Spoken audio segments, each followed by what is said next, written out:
What is going on, YouTube? Stormrider 116 coming at you out of San Diego, California. Don't forget to hit like and subscribe and head down to my Instagram page at Stormrider 116. So today we're doing a 20,000 mile review on this Indian Springfield Darkhorse. I've had it for about 3 years, so I want to talk about some of the things I like, some of the things I don't like, and then give you my overall thoughts on this motorcycle. So we're going to be heading up to Lake Elsinore. We're going to hit the Ortega Highway and then come back down the 5. So solo ride today, but all is good. Looking forward to it. We just filled up, so yeah, let's go ahead and jump on the road.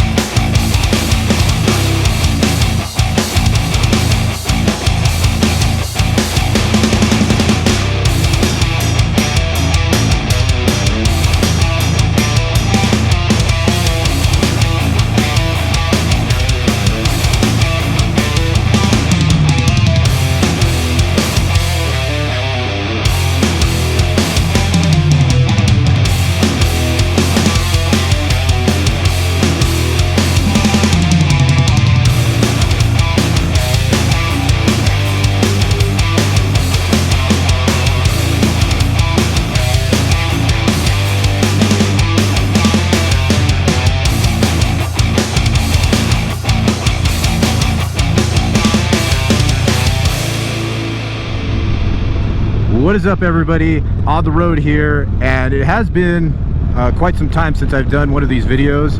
I've been wanting to do this review for the last few months, but I've been really busy. I'm actually at 25,000 miles now, but it's all good.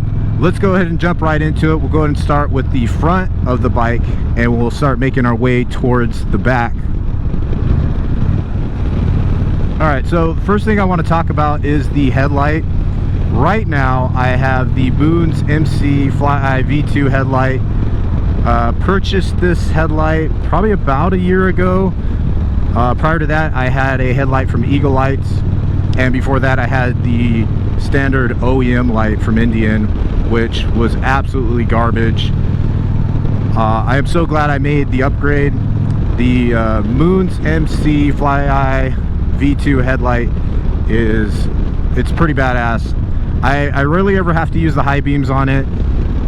The low beams are just really bright, and I mean it really lights up the road. So if you have the standard OEM bulb on your Indian Springfield Darkhorse, I highly recommend that you replace it.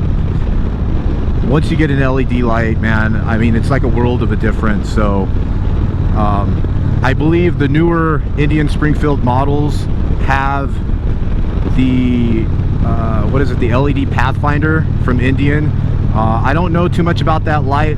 I've seen it before, but I've never rode a bike with it, so I can't really tell you how good that light is, but I'm pretty sure it's significantly better than the standard OEM light. But back to the Boone's MC headlight. This thing is pretty sick. I highly recommend it, and it is a little pricey, but you get what you pay for, and I would say I am satisfied with it. All right, everybody, as you can see, I have a fairing on this Indian Springfield Darkhorse, which most of you know, the Indian Springfield Darkhorse does not come with a fairing, and especially like an FXRP fairing. This is something you primarily see on Harley Davidson motorcycles. You're starting to see it more often on Indians now that Clockworks came out with a FXRP fairing for the Chief and the Springfield, but this is not a Clockworks fairing. This is a JD Customs fairing, and I had it installed by Darkside Customs. They did a fantastic job on it, so I'm very happy. This windshield protects you from the wind, of course, and I would say, I mean, it helps with rider's fatigue. You know, you don't get tired because you don't have the wind beating on your chest. So I'll say I'm 100% happy with it. The one thing that does suck is I did have this installed before Clockworks came out with the FXRP fairing for the Springfield, and this one was specifically made for the Road King, or I would say the bracket was. Darkside Customs did some fabricating for me and did the installation. They bolted it to the fairing, so it came out really great.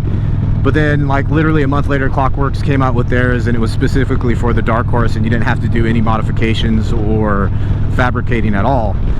So that kind of sucks, but it is what it is, no big deal. Darkside Customs did a fantastic job on this, so I'm very happy.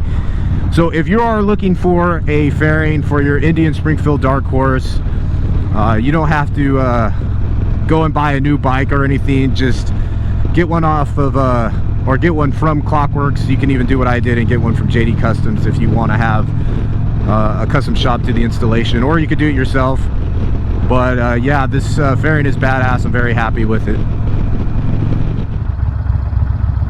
All right, everybody, the next thing I want to talk about are these handlebars that I have here from Dean Speed Customs. Before I put these on, I had 14-inch ape hangers from FMB choppers, and then prior to that I had just the stock handlebars from Indian, which were 12-inch apes.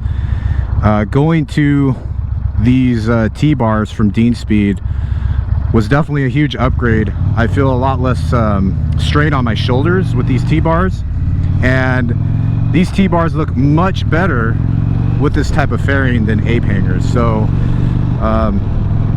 when it comes to comfort, these T-bars are awesome, and also when it comes to looks, I think they really fit this style. So Dean Speed Customs are definitely the company you want to go to. They have great customer service. They make parts for Indian and Harley, also Yamaha and the Victory. So Dean Speed Customs is the way to go. All right, everybody, so let's talk about one of the things that I don't like about this bike, and that is the position of the gauge or the instrument cluster right here. I mean, it drives me nuts that I have to look down to see my speed or see my mileage or whatever, RPMs and whatnot. I would say it's a huge safety issue, and I think Indian should address it. I mean, at least move it up to the top, because you know, taking your eyes off the road to look to see how fast you're going, I would say is unsafe. And that is one of the reasons why I picked up this DynoJet flash tuner. Not only did I get a flash tune, I get better performance out of it, but I'm also able to set up the gauges. And as you can see here, you know, I have the gear, the RPMs, my speed, and the engine temperature, which is all I need. And it's just very convenient to have this display.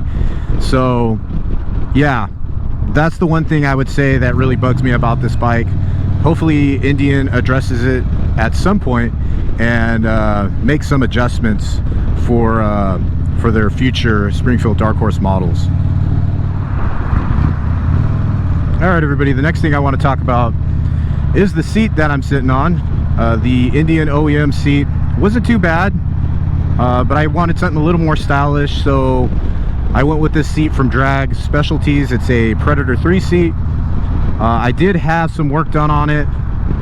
There was a local upholstery guy that went ahead and added some memory foam to it, so it's much more comfortable, and I'm in a much better position when it comes to riding and you know, having control over my bike.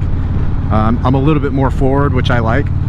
So, but all in all, this is a pretty cool seat, very stylish, and yeah, I'm pretty happy with it. All right, everybody, the next thing I want to talk about is performance on this bike. When I got this bike stock, I would say performance was pretty decent. Then I ended up upgrading the pipes, then after that the air intake, and then I ended up getting this DynoJet tuner, which I talked about earlier. And I would say, you know, everything combined, the bike sounds great, it performs really nicely. So I would like to upgrade to stage 2 cams, but I'm not in a hurry. So, but performance wise, this 116 does the job. A lot of torque, and I would say I'm very satisfied with it. So when it comes to performance, you can't go wrong with this bike. All right, so final thoughts on this bike. I have to say I love this bike. I am very satisfied with all the upgrades that I've made. if I were to buy this bike in the future, of course I would do the same exact upgrades. I do want to do some more upgrades here in the near future. I do want to get some new floorboards. I still have the stock ones, and I'd also like to get a new fender, kind of give it a bit more sporty look. But other than that, this is a great bike. Now, you know, would I buy this bike again in the future? And the answer is really maybe. I would like to try another bike, possibly a Challenger. I even have considered going to Harley in the future. I do like the Lowrider ST, the Road Glide. So yeah, I think both brands make really good products, and I think the consumer should be really happy, because then, you know, you have competition between the two.